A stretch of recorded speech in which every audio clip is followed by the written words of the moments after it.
Rumah Perempuan dan Anak Sukabumi RPAS yang didukung oleh Deputi Pengembangan Pemuda Kemenpora RI melaksanakan kegiatan pelatihan kepemimpinan publik untuk pemuda dan remaja tahun 2021 dengan tema Jadilah Pemimpin yang Ditaati atau Anggota yang Taat. Sabtu 18 Desember 2021 bertempat di Gedung Central of Excellence SMK Ma'arif NU Al-Fatonah. Kegiatan tersebut dihadiri oleh Direktur Lensa Sukabumi dan Pembina RPAS, DP3A Kabupaten Sukabumi, P2TP2A Kabupaten Sukabumi, Ketua RPAS Kabupaten Sukabumi, dan 50 peserta pemuda dan pemudi di berbagai kecamatan di Kabupaten Sukabumi. Ketua RPAS Kabupaten Sukabumi, Risma Haryani menjelaskan tujuan kegiatan ini untuk memberikan edukasi dan sosialisasi kepada kaum muda di Kabupaten Sukabumi tentang kepemimpinan di era sekarang dan mempersiapkan calon-calon pemimpin yang unggul di masa yang akan datang. Apalagi tantangan di era sekarang itu. Dan tujuan dari kegiatan ini adalah kita memberikan edukasi dan sosialisasi kepada kaum muda khususnya Kabupaten Sukabumi tentang kepemimpinan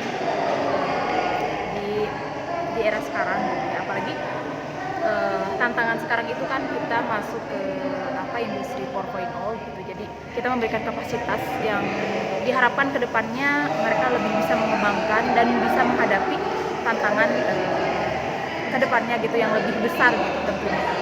Dan ini juga sejalan dengan salah satu program kerja RPAS, yaitu memberikan sosialisasi juga edukasi kepada masyarakat juga kaum muda tentang perlindungan perempuan dan anak.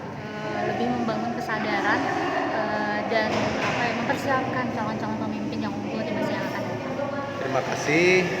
Pertama-tama saya sampaikan kepada RPAS, Rumah Perempuan dan Anak Sukabumi yang sudah mengundang kami sebagai narasumber.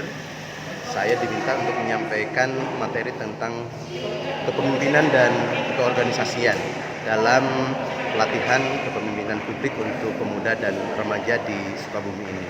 Saya sangat senang karena luar biasa antusias dari peserta yang cukup baik begitu, sehingga saya optimis pemuda-pemudi Sukabumi ke depan akan semakin maju, terutama di era revolusi industri 4.0 ini. Ya, kami menyampaikan dari sisi program P2TP2A dalam upaya perlindungan perempuan dan anak bahwa hari ini kita bersama-sama berjuang untuk menghapuskan kekerasan seksual terutama terhadap perempuan dan anak agar kemudian di kemudian hari tidak ada lagi kasus-kasus yang terjadi khususnya di Kabupaten Sukabumi. Kami memberikan motivasi bahwa kehadiran P2TP2A, kemudian RPAS dan Lensa itu sebagai lembaga penyedia layanan untuk pendampingan kekerasan terhadap perempuan dan anak. Maka kami bersinergi semua lembaga ini untuk kemudian menjadikan Kabupaten Sukabumi lebih layak terhadap perempuan dan anak.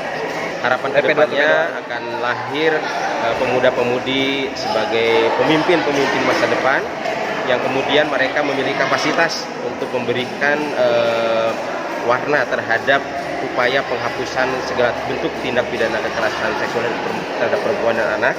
Juga mereka menjadi leadership bagi publik terutama di Kabupaten Sukabumi. Sebetulnya ini adalah sasaran yang harus kita garap ya. Insya Allah dari tahun depan bahwa kami akan masuk ke sekolah-sekolah, terutama sekolah yang kelas 3 atau kelas 9 ya, dan kelas 12 atau SMA kelas 3. Karena itu adalah anak-anak yang rentan. Sehingga kalau ada pembekalan di dalam sekolah, insya Allah setelah mereka lulus mungkin hal-hal yang berhubungan dengan permasalahan yang ada di DP3 itu akan menurun, bahkan mungkin tidak ada. Termasuk TPPO ya, tindak pidana perdagangan orang dan trafficking. Kita bekali pada waktu anak sebelum keluar dari sekolah, yaitu mereka memahami apa itu sih perdagangan orang dan seperti apa modusnya, sehingga mereka paham.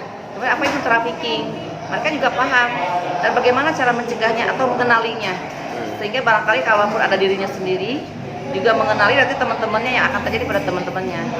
Sehingga kalau misalnya mereka sebelum lulus dan meninggalkan kelas atau meninggalkan sekolahnya, mereka sudah ada waspada lah. Terima kasih kepada RPAS dan Kemenpora yang telah mengadakan dan memfasilitasi kegiatan ini. Setelah mengikuti kegiatan ini, saya dapat mengambil manfaatnya, telah tahu tentang organisasi, kepemimpinan, bentuk-bentuk cara mengatasi kekerasan di perempuan.